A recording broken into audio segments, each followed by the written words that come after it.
রাজ্যের বিভিন্ন প্রান্তে কিন্তু আজ রাম মন্দিরের প্রাণ প্রতিষ্ঠা উপলক্ষে নানান ছবি দেখতে পাচ্ছি। বিট্টু সেরকমই ছবি তুলে ধরবে।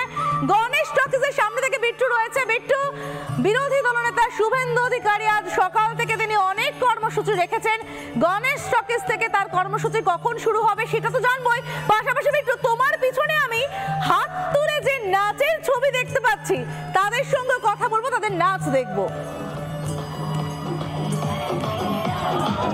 সমাজিতা, প্রথমে আমি তোমাকে ছবিটাই দেখাই। তুমি যেটা বলছো, আমার ভিডিও জার্নালিস্টকে বলবো একটু নাচের ছবিটা দেখাতে। সরাসরি দেখতে পাচ্ছি যে একটা নৃত্য চলছে। কোন নৃত্য এটা বলা যেতে পারে রাম জন্মভূমিকে কেন্দ্র করে আজকে সারা দেশ জুড়ে যে উন্মাদনা দেখা যাচ্ছে, তারই একটা ছোট্ট নজির এই মুহূর্তে বৈকুণ্ঠপুর যে গণেশ টকিজের যে মন্দির রয়েছে, সেই মন্দিরের সামনে মহিলাদের নৃত্য প্রদর্শন। এখানে কিছুক্ষণ বাদে শুভেন্দু অধিকারী এসে পৌঁছাবেন। তার আগে একবার নাচের ছবিটা দেখিয়ে নেবো এবং কথা বলবো। কেমন লাগছে এই ছবি? আপনারা নাচছেন, নৃত্য করছেন। আজ শুধু একটাই কথা, জয় শ্রীরাম, জয় জয় শ্রীরাম। মহিলাদের মধ্যে উন্মাদনা দেখলাম, এবার আরো ছবি আছে, আরো ছবি আছে। একটু ভিড় ঠেলে আমায় এগোতে হবে, কারণ কাতারে কাতারে মানুষ এই মুহূর্তে এসে ভিড় জমাচ্ছেন। প্রচুর মানুষজন দেখতে পাচ্ছি, প্রচুর বাউল এসছেন, ধামসা মাদল নিয়ে প্রচুর মানুষজন এসছেন এবং তারা যেভাবে সঙ্গীত পরিবেশন করছেন, রাম মন্দিরকে কেন্দ্র করে যে সঙ্গীত পরিবেশন হচ্ছে, একবার সরাসরি সেই ছবিটা ভিডিও জার্নালিস্টকে বলবো দেখান।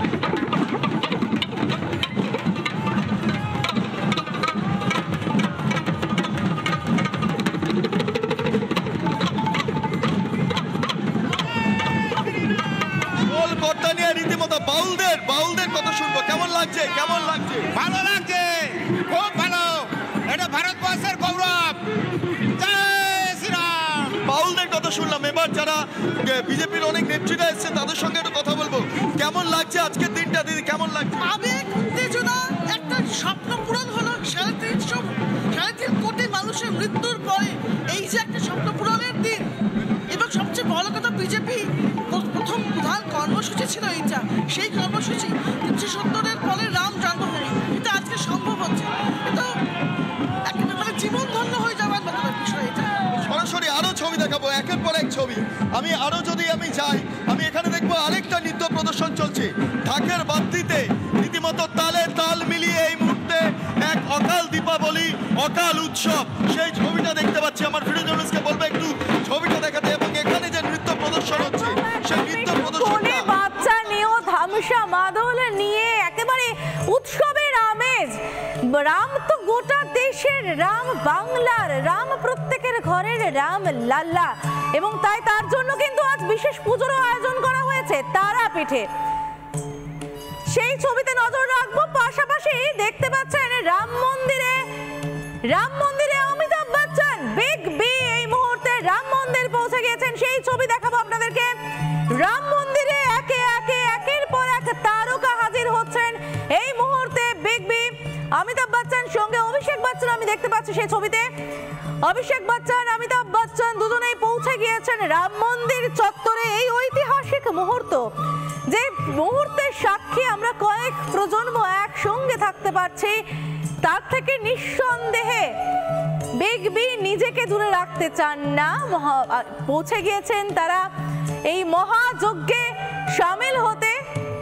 অমিতাভ বচ্চন, অভিষেক বচ্চন দুজনকেই দেখতে পাচ্ছেন রাম মন্দিরে। বহু তারকা আমন্ত্রিত। সকাল থেকে আমরা দেখতে পাচ্ছি রজনীকান্ত থেকে শুরু করে একের পর এক তারকাদের রাম মন্দির চত্বরে পৌঁছে যাওয়া, সেই ছবি দেখতে পাচ্ছেন। এবার অমিতাভ বচ্চন, অভিষেক বচ্চন দুজনেই পৌঁছে গিয়েছেন রাম মন্দিরে। এবং যাকে আমরা রাম হিসেবে চিনতাম, যাকে আমরা ছোট থেকে টিভি স্ক্রিনে রাম হিসেবে দেখে এসেছি, তাকেও আমরা দেখলাম। এবার তারাপীঠে আরো একবার, এবার তারাপীঠের ছবিতে নজর রাখবো। ঘরের রাম লাল্লার জন্য যে বিশেষ পুজোর আয়োজন করা হয়েছে তারাপীঠে, মনোরঞ্জন রয়েছে। সরাসরি আমি মনোরঞ্জনের কাছে চলে যাব।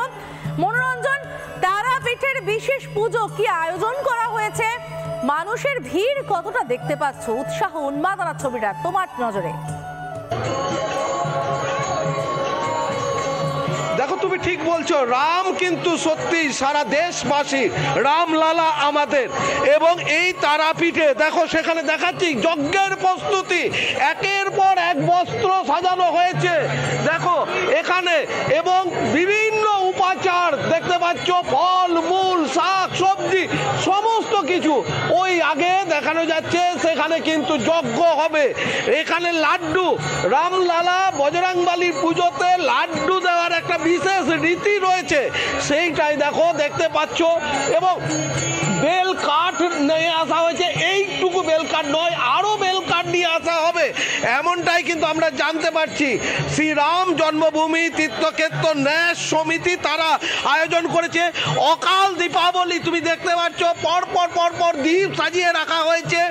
সত্যি দীপাবলি, অকাল বোধন করেছিলেন রাম আর অকাল দীপাবলি আয়োজন করা হচ্ছে। সব মিলিয়ে কিন্তু সাজো সাজো রব এই মুহূর্তে। আমি কথা বলবো যারা এই সাথে যুক্ত রয়েছেন তাদের সাথে আমি কথা বলবো, তারা এই পুজোর আয়োজন করছেন। এবং সেই জায়গা থেকে আমি দেখাচ্ছি আরও একবার হরিনাম সংকীর্তন হচ্ছে। রাম জন্মভূমি তীর্থক্ষেত্র ন্যাস তারা পুলক চ্যাটার্জি রয়েছেন। পুলক বাবু, আজকে রামলালা শুধু আজকে নয়, সারা ভারতবাসীর রামলালা, আপনারা যজ্ঞ করছেন তারাপীঠে বিশেষ যজ্ঞ, কি আয়োজন রয়েছে? এই যে বিশেষ যজ্ঞ, এটা তো সবার গোটা ভারতবাসী এবং গোটা বিশ্ব জানে যে আজকে রামলালা তার নিজস্ব ঘরে 500 বছর পর ফিরছে। গোটা ভারতবাসী, গোটা বিশ্ব যে আনন্দিত, সেই উদ্দেশ্যে তারাপীঠের সেবায়েতগণের পক্ষ থেকে তারাপীঠ মন্দিরে শুরু হয়েছে মহাযজ্ঞ। এই মহাযজ্ঞতে থাকছে 1 কুইন্টাল কাঠ, 5 টিন ঘি, বিভিন্ন রকমের ফল, শাড়ি এবং যা যা লাগে উপাচার। অর্থাৎ রামলালার যে বিখ্যাত যে লাড্ডু, সেই লাড্ডুর ব্যবস্থা, পাশে রামলালার ছবি, সেখানে ঘটস্থাপন হবে 11টার সময়। তারপরে এই পুজো চলবে, একদিকে যজ্ঞ চলবে, এদিকে হরিনাম সংকীর্তন শুরু হয়ে গেছে, চণ্ডী পাঠ, গীতা পাঠ, হনুমান চালিসা পাঠ, এগুলো সবই কিন্তু পরপর হতে শুরু করবে 11টা থেকে। দেখো বিশেষ পুজো উপাচারে হচ্ছে এবং আমি যারা পুজোর দায়িত্বে রয়েছেন আমি তার সাথে কথা বলবো। তিনি ইতিমধ্যেই পুজোয় বসে পড়েছেন। বলছি ষোড়শ উপাচারে কি পুজো বলা যাবে? রামলালার পুজো হচ্ছে, কি বলবেন? এই রামলালা যে পুজো, এই পুজোর কোনো ত্রুটি আমরা মন্দির তরফ থেকে রাখিনি। এই যে পুজোটা হচ্ছে এটা একটা ব্যতিক্রম পুজো। আজকে যেহেতু রামলালা প্রাণ প্রতিষ্ঠান একটা বিশেষ দিন, সেই বিশেষ দিন উপলক্ষে মায়ের সেবায়েতগণ যে একটা বিশেষ যজ্ঞ এবং পূজা হয়েছে, এর ষোড়শ প্রচারকও ছাপিয়ে যাবে। এই হলো অন্তরের পূজা ভগবান। নিঃসন্দেহে